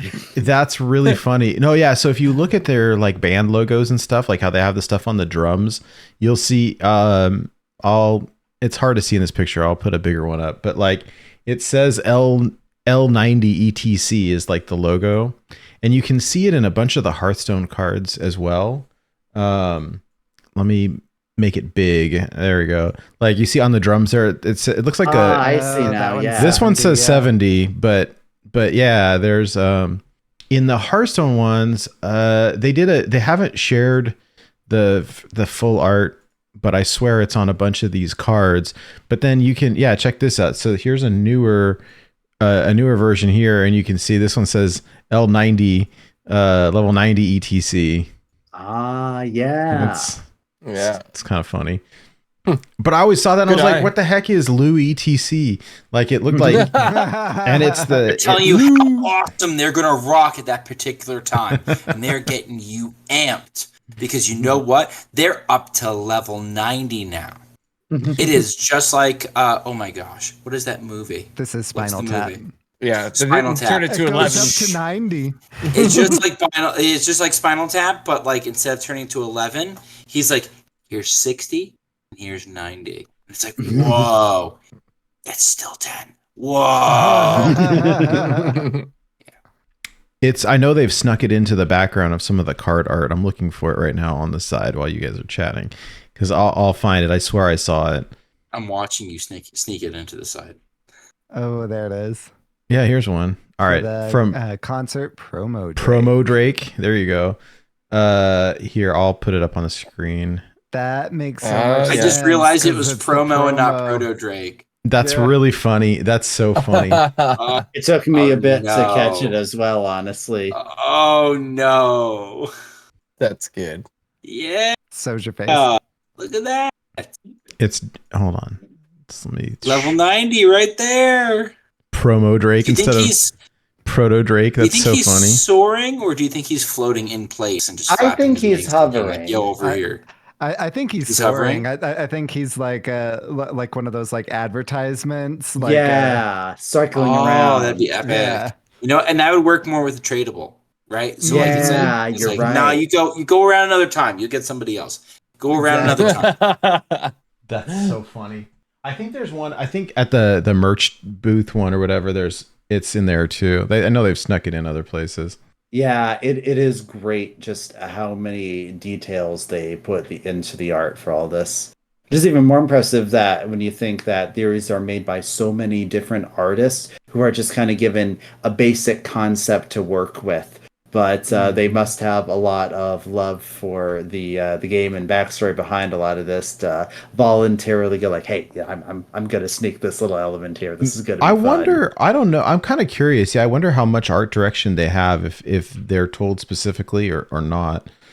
Well, I've been, as you know, I like reading the art books, and so far I still don't have the Year of the Dragon. I recently was able to get Raven, so I've been looking through them again, and according to the book, seems to indicate that a lot, like there's basically a pitch, you might say, to like, here's the basic thing we want you to draw, but the artist has a lot of freedom in the way they conceptualize that. And then of course I'm sure, there's feedback and everything. I'm sure that Blizzard will say, we like this version, why don't you give us some more tweaks. And there is so much art that gets submitted but is never used. So that's where a lot of the like things like battleground minions, the art for that is often unused art from other things. Like Zap Slywick was originally art for the Boomstay project, but just never ended up being used for a card there. Yeah, I imagine they're also given a lot of like reference material too. Yes, I am certain. Because there's a legion. There has to be consistency. Yes. Yeah, exactly. So I'm afraid that's all that I have for this time, guys. For the lore of an entire race, it takes a surprisingly short time to talk about in comparison to some of the other topics we've done. And of course, SchmoopieDaddy just escaped. But he was gonna get that Sus. quiz. Oh, he'll be back. We'll wait. We'll wait. I'm gonna ask Goliath a question. Yes. While we wait for SchmoopieDaddy's quiz. When it comes to the Warcraft books, because my wife and I were in a bookstore. We go to this local one all the time that's close to our house because I'm looking for certain books for my collection. But my wife is looking at the Warcraft section, and they had quite a bit of Warcraft books, but she has no idea where to start, if she would have to start at the beginning, if any of the books are kind of standalone. Do you need to know all the previous books to just kind of start anywhere, or like, is it something you got to read the first one and then so on and so forth? What do you think? So basically, all of the books are supplementary. I would say that it is difficult to be able to pick up one of the books and start getting into it if you don't already have some concept of the world and lore from the games. She does play the game. Okay, so she does know this. I'd say that Arthas, which just like tells the full story of the Lich King, is probably a good place to start. I think canonically that might be one of the earliest. But I'd say most of the books these days come out in between expansions and tell kind of standalone-ish stories that lead into the next expansion. But at this point, currently, they are, as I said, trying to avoid like they'll hint at things and like it will make sense if you read it, but you won't have missed any major plot points if you did it. I would the two that you kind of need to know for the transition between expansions are the Shattering, which is that one I said where Garrosh ends up killing Cairn. That's the whole thing that happens between Lich King and Cataclysm, and so many players who did not read the book were very confused. And then War Crimes, which is a book that takes place between Pandaria and the Draenor expansion, which is about how Garrosh is put on trial for all of his war crimes by both the Alliance and Horde in Pandaria, and how he ends up getting broken out by dragons and taken back in time in order to create an alternate universe of orc warriors in order to invade Azeroth. If you haven't read that book, then the Draenor expansion is suddenly very confusing. Gotcha. So I'd say that many of the books you could pick up, you just have to make sure that you're aware of precisely when they're taking place in order to have the context, because mostly when they publish these, they're expecting, oh, well, they just finished this expansion, and so they know what's happening. There are a couple that are not set in that way. There's one called Storm Rage, which is a bit more kind of almost a night elf politics type of thing, involving like the Emerald Nightmare. There is a trilogy called about War of the Ancients, actually. If you guys are interested in the War of the Ancients, this is actually a time travel story where... Yes, so where there's like the old gods are trying to mess with the time ways in order to make it so the Legion won the War of the Ancients. And so Nozdormu sends some characters back in time in order to make sure that doesn't happen. So canonically, at the same time of the War of the Ancients, you have these beings from the future who are fighting right alongside the Night Elves and Tauren and Dragons and all of that, which is kind of crazy. So that's something that you might be interested in as well. But I'd say, on general, just make sure that you understand where in the story it's taking place, between what expansions and whatnot, and they vary in quality, honestly. Most ones by Christy Golden are pretty good. That's exactly what I was going to say. Anything by Christy Golden's going to be golden. Yes. Some of the others are... well, let me put it this way. I got through them because I wanted to know what happened next in the lore, but they were not enjoyable on their own. All right. So yeah, that's varies. Okay, so it's time for the Schmoopie pop quiz now. And now, All right. pop quiz. And now, Pop quiz Pop quiz with SchmoopieDaddy. with Nate Wolf. With Goliath Man. the Dwarf. It takes a long time to say that. Very pregnant pause. I'm Okay. ready.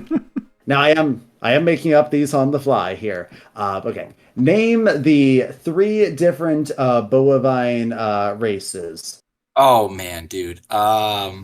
I can tell you what animals they're like based off of. There's the yak point. one, there's the bison one, and then there's the Tauren, which are a little bit more bull-like in nature. And then there's the one hunter legendary the one hunter portrait who was more moose-like in appearance because of his of what he accomplished in life. Yep. Although he did get those antlers in life, I will clarify. They just transferred over in death. Yes, Nate? I'm going to say, what is the Yangol, the Tonka, and the Tauren? Correct. Although I will give bonus points to Schmoopie for adding in the High Mountain, which do have a distinction there. But yes, Nate is the one who got the who has the answers sitting in front of him. I can't cheat. I've literally never cheated. I've literally never cheated. So I would rather fail spectacularly than cheat. So. Same, man. Same. Nate did specify that it was open no, so it's not cheating. Okay. You can regurgle this later. Open D's nuts. What race is the mortal enemy of the Tauren, and how did it originate? The mortal enemy is the centaur, and it originated from a breeding between I know it was an earth elemental and Cenarius. A son of Cenarius. Cenarius is the granddad. Very close. Very close. Okay. Name 4 different Tauren tribes. Okay. We will go with Bloodhoof. We'll go with I just gotta think of cards. Bloodhoof, Grim Totem. When the buffs totems. Darkhoof? Was that one of them that you mentioned? Did you say Thunderbluff? Or no. Thunderbluff would work. But that's what I was trying to. That's one of those. One that would work. Thunderbluff is actually not a clan. That is the capital city. Unlucky. You guys sold me out. I lost. Debated. Okay. Debated. I listed a few different ones that united under the High Mountain tribe. If You it's a say a little hint few. there. You listed off like 8. The problem is I get more than concepts and not specific. You just get 2 words and It's smash way them more than together. 2. So it was like you take an adjective and like a nature noun and put them together. Thunder hoof. Yeah. No, probably not. I'm trying to think of Hearthstone cards. There are like there has to be. What did you say? Hearthstone Dark? cards It wasn't dark totem. It was there's like dark main. Dark Main. Dark Main was the only one. I think. Let me have Dark- a look here. I'm checking Dark to totem. see. Darth totem. Yep, there is a dark main. Yes. Okay. Thrall, I am your totem. I think we have at least 3. We need a 4th of an actual 4th, not just a like Did a. someone like say? A, oh yeah, sure. Someone said blood hoof. Yep, Bloodhoof. That is Yeah. correct. Fun fact: the Bloodhoof actually. No, wait. We already said Bloodhoof. We said Bloodhoof, yeah. Yes. Sorry, I thought you were saying a different one that also has blood in it. Aramorn has contributed poop totem. He's done well here. Clearly, that's going to be Ding one ding of them. ding ding ding ding. I am sorry, Ding. Aramorn. That is incorrect. Oh, grim totem. High We said mountain. Grim Totem. High mountain. High Mountain. Wild we Mane? didn't say High Mountain. Yep, High Mountain is one. I thought we had said that one. Did we say rune totem? We said in a Rune? different question sheet. Keep up. Keep up. Come on. Blood totem. High mountain. blood. Yep, Blood Totem. That's one. That's It one of wasn't the poop ones. totem. It was Blood blood totem? totem. Yeah. Right. And if you have a blood poop totem, you need to go to the doctor right away. You go to the doctor.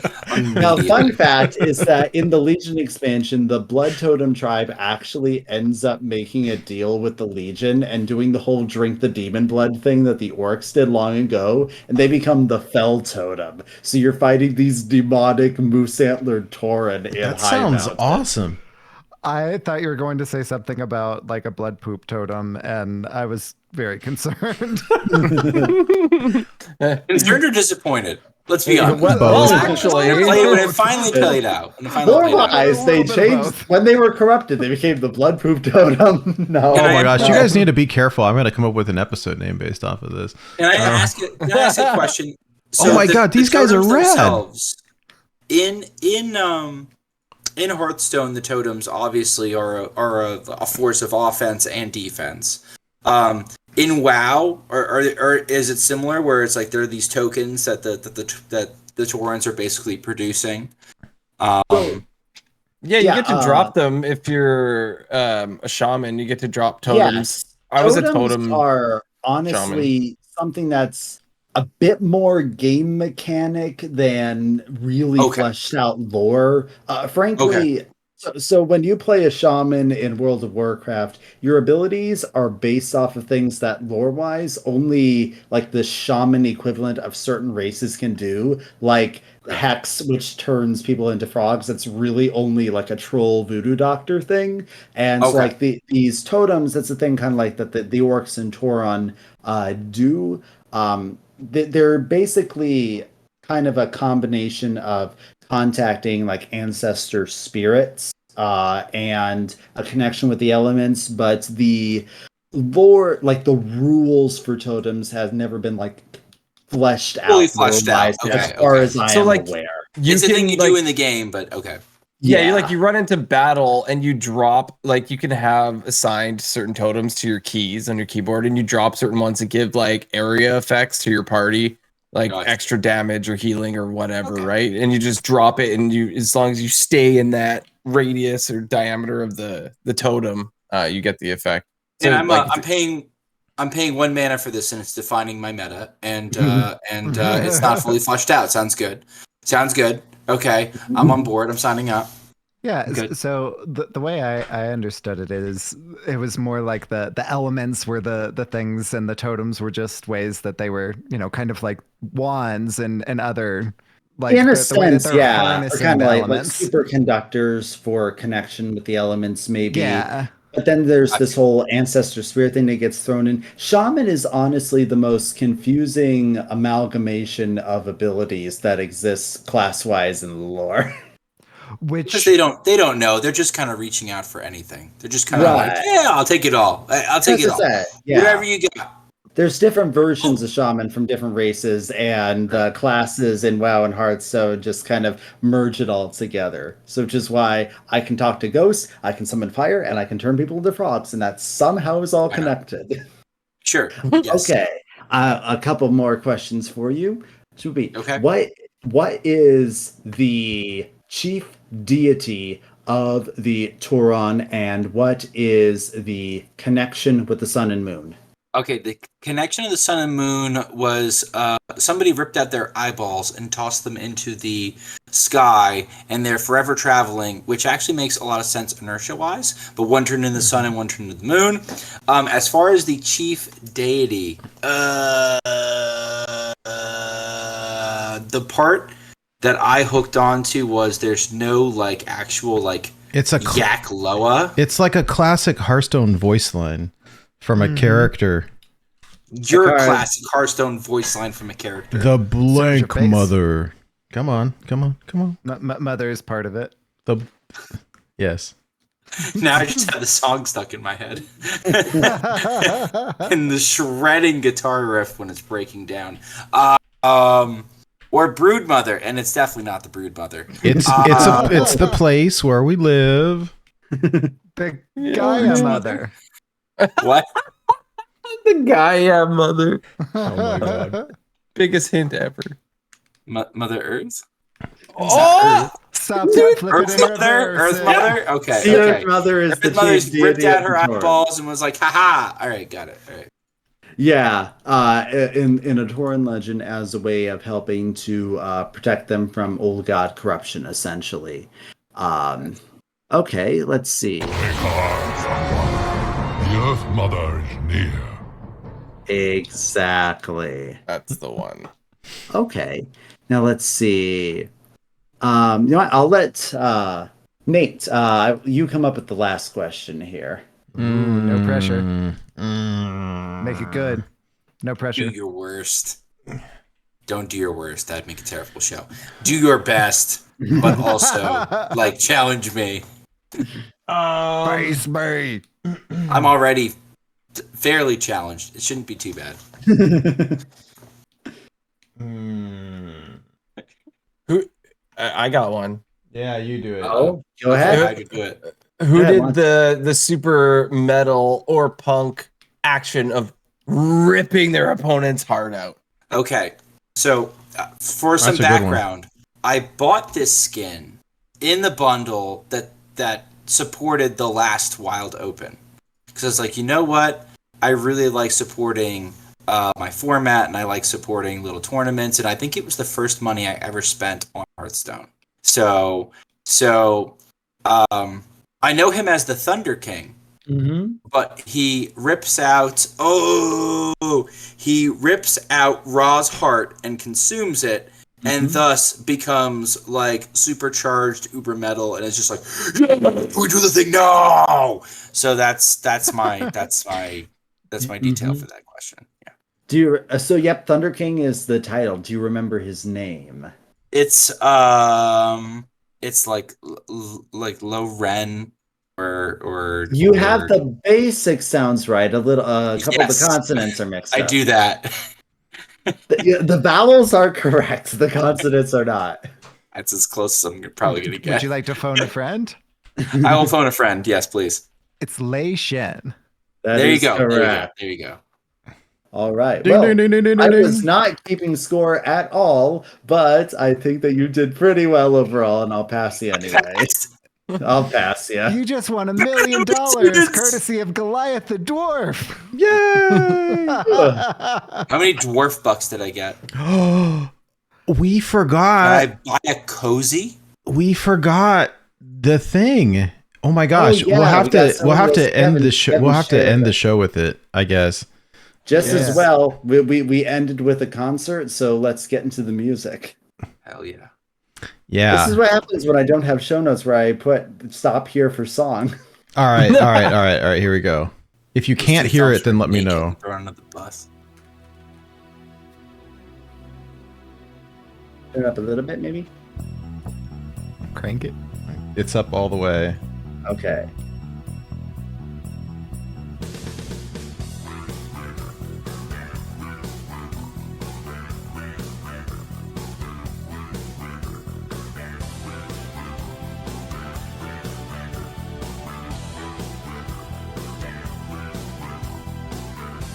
Once upon a time, not so long ago. Uther used to fight the undead.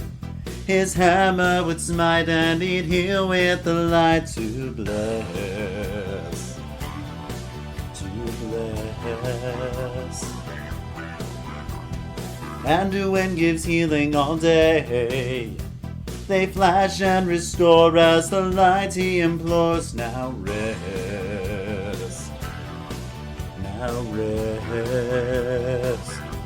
They say you gotta hold on to what health you've got. A single point's the difference if you make it or not. You've got my blessing and everlasting love.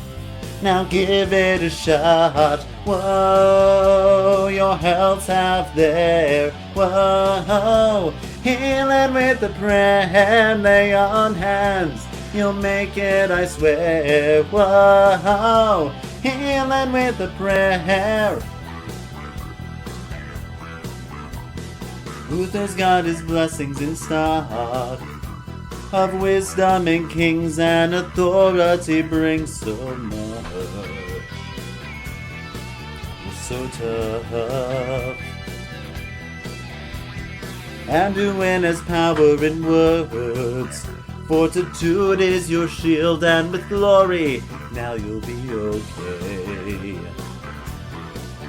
Now pray. You've gotta hold on to what health you've got. A single point's the difference if you make it or not. You've got my blessing and everlasting love. Now give it a shot. Whoa, you're halfway there. Whoa, blessing and a prayer, holy light will buff you, I swear. Whoa, blessing and a prayer, blessing and a prayer.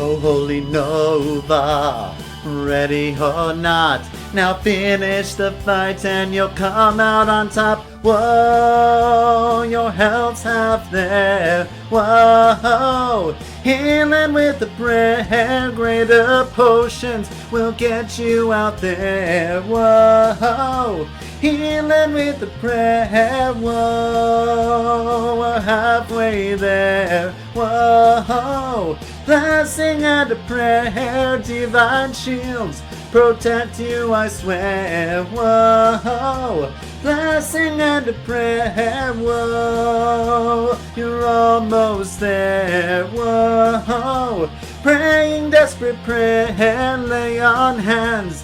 You'll make it, I swear. Whoa, winning with a prayer.